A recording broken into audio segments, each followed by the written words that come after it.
Bonjour tout le monde, c'est Farid, bienvenue sur ma chaîne Digital Web. Alors aujourd'hui, comme promis, je vais vous présenter de manière générale l'outil Keyword Finder, qui est l'outil de recherche de mots-clés et que beaucoup utilisent pour la validation et la recherche de niches, en fait, dans le cadre d'édition de site ou d'e-commerce.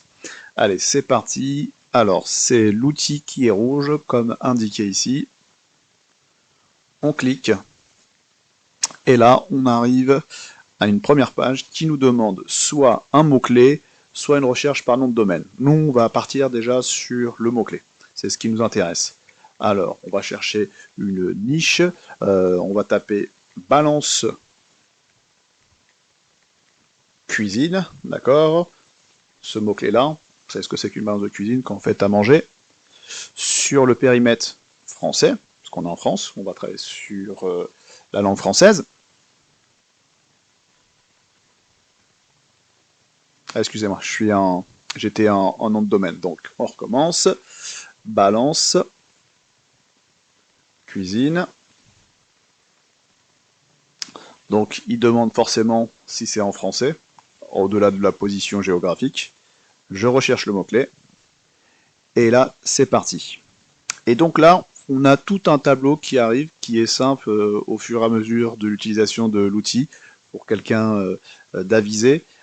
Ça peut un petit peu surprendre au début pour les débutants, mais vous allez voir, c'est très très simple.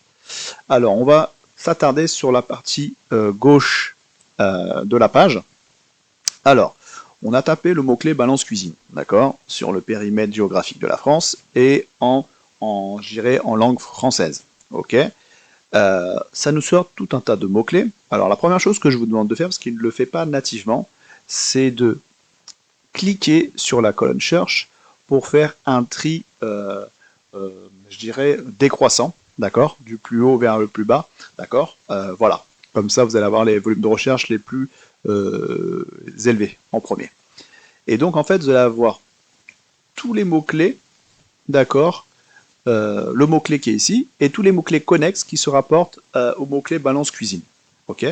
Et donc, on voit quelles sont les tendances dans cette première colonne-là, d'accord, sur les 12 derniers mois.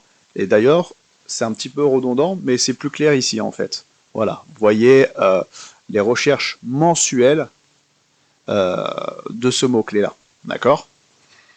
Ensuite, vous avez la recherche, volume de recherche, pardon, de ce mot-clé sur les 12 derniers mois d'après Keyword Finder. Donc on voit que pour balance cuisine, on a 7800. On a une colonne CPC, c'est le coût par clic, c'est-à-dire que si je veux investir dans la pub payante, cela me coûterait 0,25 centimes de dollars, 0,25 centimes pardon, au clic. Ensuite, j'ai une colonne PPC, d'accord, c'est en gros le niveau de compétitivité sur Google Ads, donc on voit qu'il est à 100, d'accord, donc c'est le plus élevé, donc on voit qu'il y a beaucoup de compétitivité. Donc est-ce que cette compétition, on peut y rentrer facilement ou pas? Est-ce que ça doit être, à mon avis, rentable, d'accord? Et ensuite, vous avez ce qu'on appelle le KID, les Keyword Difficulty. C'est un calcul qui est fait par l'algorithme Mangool, c'est propre à Mangool, et qui est plutôt bon en fait, hein, parce qu'il vous permet de savoir s'il est facile en termes d'SEO de se positionner en fait. D'accord. Donc vous voyez, c'est cette colonne-là. Ok. Qu'est-ce que je peux vous dire d'autre hormis ça? Qu'il est possible bien évidemment d'exporter. Il suffit juste de choisir les mots-clés qui vous intéressent, ou de choisir tous les mots-clés d'ailleurs. Ok. Petit tips pour ceux qui s'intéresseraient, sachez que quand vous faites ça, vous rajoutez des mots-clés, ici, ça s'incrémente au fur et à mesure. D'accord. Si je rajoute, là on était à 17 900, on rajoute balance aliment, on augmente. D'accord.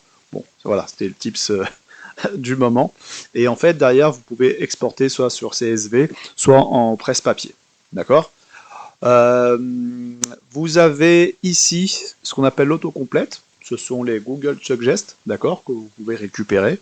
Lorsque vous allez sur Google, vous tapez le mot-clé et ensuite une liste déroulant s'ouvre et vous montre toutes les suggestions connexes qui se rapportent au mot-clé que vous avez entré. Et ensuite, vous avez une colonne questions, d'accord, qui sont toutes les questions que se pose l'internaute et qui sont indexées, recensées par Google, d'accord, et qui sont réaffichées lors de la recherche dans le cas du mot-clé. Voilà, donc on a fait cette partie gauche. Sachez qu'il est possible de faire une recherche par un nom de domaine, d'accord. Vous rentrez un site et il va vous sortir les mots-clés de ce site, relatifs à ce site, sur lequel se positionne ce site. Ensuite, qu'est-ce que je peux vous dire d'autre? Côté droit, on vient, balance cuisine, France, langue française, et le keyword difficulty qui réapparaît, d'accord. Balance cuisine, je suis bien à 44, c'est bien ce qui est surligné, d'accord. Sachez pour information qu'il y a une grille de notation, de 0 à 14 c'est facile, de 15 à 29 c'est encore facile, de 30 à 49 c'est possible, et à partir de 50 ça commence à être dur. Dans les faits, sincèrement, à partir de 30, ça commence à être un petit peu chaud. Après, c'est à vous de voir si vous voulez investir plus en termes de temps et d'argent, bien évidemment. Parce que le SEO, on a souvent tendance à dire que c'est gratuit, mais c'est une fumisterie. C'est pas vrai. Votre temps, c'est de l'argent.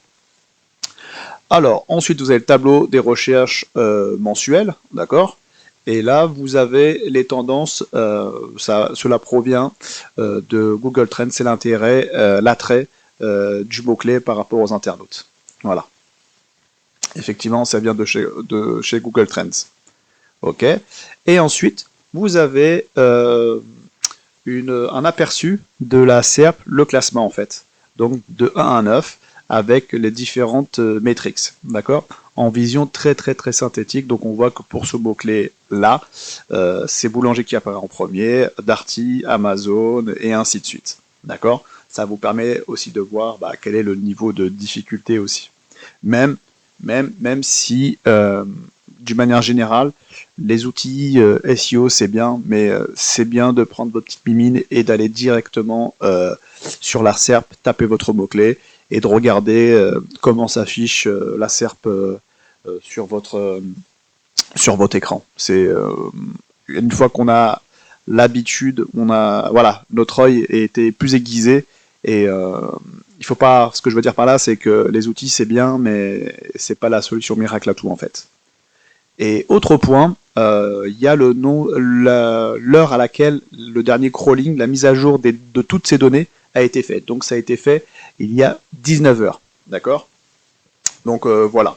Sachez donc que qu'en lecture directe, à partir d'un mot-clé, vous allez avoir tous les mots-clés connexes avec leur volume de recherche, la compétitivité en termes de Google AdWords, le coût aussi du CPC, et le niveau de difficulté, et une vision synthétique de la SERP. Voilà, j'espère que ça vous a plu, que vous avez compris un petit peu cet outil Keyword Finder qui va vous aider franchement dans la recherche de vos niches. Mais derrière, faites très attention, c'est pas parce que tous les feux sont au vert que derrière, si vous faites un e-commerce, que ça va fonctionner. Parce que des fois, vous allez avoir des mots-clés qui vont être de l'ordre plutôt de l'informationnel, d'accord. Ça va être pas mal de blocs d'informations, des choses comme ça, mais qui ne sont pas d'ordre transactionnel. Et donc, derrière, il y a peu de chances que vous vendiez des produits, même si vous vous placez bien sur ce mot-clé. Voilà, le warning étant passé, je vous dis à la prochaine et on se retrouve lors de la prochaine vidéo pour le prochain outil. Allez, ciao, salut!